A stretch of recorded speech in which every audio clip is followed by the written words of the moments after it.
రూపాయల ప్రీమియం కడితే 2 లక్షల బీమా, అలాగే 450 రూపాయల ప్రీమియం కడితే మరో 2 లక్షల బీమా. బ్యాంకులో పొదుపు ఖాతా ఉంటే సరిపోతుంది.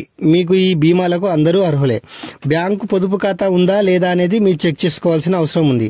ఎప్పుడైనా బ్యాంకుకు వెళ్లి అడిగి తెలుసుకున్నారా? కేంద్ర ప్రభుత్వం అమలు చేసిన ఈ 2 పథకాలు, సామాజిక భద్రత బీమా పథకాలపై సాధారణ ప్రజలకు అవగాహన లేకపోవడం వలన లబ్ధి పొందుతున్న వారి సంఖ్య చాలా తక్కువగా ఉంటుంది.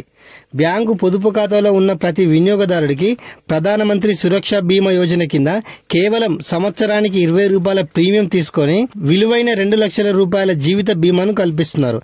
ఏదైనా ప్రమాదశావత్తు ఖాతాదారుడు మరణిస్తే ఆ సమయానికి బ్యాంకు నామినీ వెళ్లి మరణించిన వ్యక్తి వివరాలను అందించడం ద్వారా బ్యాంకు నామినీకి 2 లక్షల రూపాయల బీమాను అందజేయడం జరుగుతుంది. తెలంగాణ రాష్ట్ర వ్యాప్తంగా మొత్తం 6,520 బ్యాంకు శాఖలలో 1,74,000 మందికి ఈ పథకం అమలు చేస్తున్నట్లు బ్యాంకులు తాజాగా కేంద్ర ప్రభుత్వానికి నివేదిక ఇవ్వడం జరిగింది. ఏడాదికి ఒకసారి ప్రీమియం సొమ్ము 20 రూపాయలు తన ఖాతా నుంచి మినహాయించుకోవడం ద్వారా ఖాతాదారుడు బ్యాంకు రాతపూర్వకంగా సంతకం చేసి విజ్ఞప్తి చేయాలి.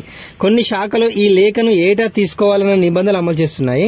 ఖాతాదారుడు లేఖ ఇవ్వకపోవడం మర్చిపోతే ప్రీమియం మినహాయింపు బీమా ఆగిపోతుంది. మరికొన్ని బ్యాంకులు ఒక్కసారి లేఖ తీసుకుని ఆటో డెబిట్ పేరుతో ఏటా ప్రీమియం సొమ్మును మినహాయించుకుంటున్నాయి. దీనివల్ల ఏటా ఖాతాదారుడు బ్యాంకుకు వెళ్లాల్సిన అవసరం లేకుండా ఖాతాదారుడు తమ బ్యాంకులో ఈ పథకం వివరాలు అడిగి క్రమం తప్పకుండా కొనసాగిస్తే ప్రయోజనకరం ఉంటుంది. జీవన్ జ్యోతి ప్రీమియం ఎక్కువని ఖాతాదారులు తీసుకోవడం లేదు. కానీ సహజంగా లేదా మరే ఇతర కారణాలతో ఖాతాదారుడు మరణించిన 2 లక్షల పరిహారం ఇచ్చేందుకు ప్రధానమంత్రి జీవన్ జ్యోతి బీమా యోజన PMJJBYM కూడా కేంద్రం అమలు చేస్తుంది. రాష్ట్రంలోని అన్ని బ్యాంకుల్లో కలిపి మొత్తం 78 లక్షల మంది మాత్రమే దీనిలో చేరి ప్రీమియం చెల్లిస్తున్నారు. దీనికి ఏటా చెల్లించాల్సిన ప్రీమియం బ్యాంకును బట్టి 450 నుంచి 500 రూపాయల వరకు ఉండటంతో ఎక్కువ మంది దీనిలో చేరడానికి ఇష్టం చూపడం లేదు. కానీ ఏ కారణం చేత చనిపోయిన వారికైనా సరే ఈ పథకం వర్తిస్తుంది.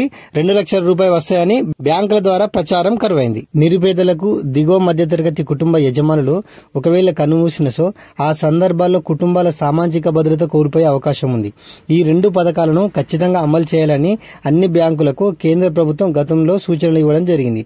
వీటితో పాటు అటల్ పెన్షన్ యోజన పైన కూడా విస్తృతంగా ప్రచారం చేయాలని సూచించింది. ఖాతాదారుడు కన్నుమూస్తే వెంటనే జీవిత బీమా పరిహారం ఈ కింద 2 పథకాల నుంచి 4 లక్షలు వేగంగా చెల్లించాలని స్పష్టం కూడా చేసింది. ఎటువంటి డిపాజిట్ తీసుకోకుండా జీరో బ్యాలెన్స్ పేదల కోసం తెరిచే జన్ధన్ యోజన బ్యాంకు ఖాతాలున్న అందరికీ కూడా అవగాహన కల్పించాలని తెలపడం జరిగింది. కానీ తెలంగాణలో 121 లక్షల మంది పేదలకు జన్ధన్ యోజన బ్యాంకు ఖాతాలుంటే 78 లక్షల మందికి మాత్రమే ప్రధానమంత్రి జీవన్ జ్యోతి బీమా యోజన ఉండడం గమనార్హం.